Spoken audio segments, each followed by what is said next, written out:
Thousands of folks visit Romare Bearden Park in Charlotte every week. It's known for green spaces, the walking paths. It's got the musical playground, that beautiful waterfall and the gardens. It's got like a mystical feel to it, right? It does, and the skyline, right? Yeah, that too, to go along with it. Everyone knows the park if you are from here, but what about the iconic name, Romare Bearden? Well, Larry Sprinkle, of course, explores the park and its namesake.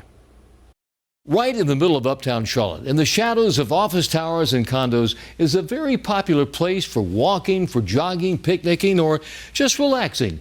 It's Romare Bearden Park. You know the name Romare Bearden, but just who is he? Well, first of all, he was born back in 1911 at 401 South Graham Street, about right here, not too far from what is now Bank of America Stadium. Romare Bearden's amazing journey to becoming one of the most famous visual artists of the 20th century began in Charlotte, but it was New York City where his artistic vision was realized. He and his family, they moved up to New York, and he kind of grew up there in the middle of the Harlem Renaissance, so there were, his family was friends with some of the most famous musicians of the day, and there's a piano in the house, so it was kind of always around him. And in the 50s, briefly, he helped to write and compose some tunes, and the most famous of them is called Sea Breeze. Dr. Jonathan Stallman is the senior curator of American art at the Mint Museum's Levine Center of the Arts. Romare Bearden's style was influenced by many sources, including Western European art, African sculpture, even jazz and the blues. Some of the scenes in here, a lot of them are of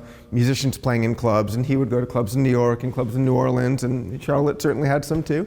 But maybe some of the more southern scenes in these are images of musicians kind of having back porch jam sessions. Things he might have seen more in this part of the world than, say up in New York. Throughout his life, Romare Bearden used his art to bridge cultural gaps. He was an educator, a writer, music composer, and a social worker for over 30 years, but art was at the forefront. The thing we talk about as being his most significant contribution was that kind of rejuvenation of collage, and then fusing it with a subject matter that dealt with Black life. Romare Bearden passed away in 1988 at the age of 76. His impact on art and culture is as strong today as ever. He really captured the true African-American experience, including visual metaphors from his past in Charlotte. His collages, watercolors, oils, and prints continue to inspire new generations. At the Mint Museum, Larry Sprinkle, WCNC Charlotte.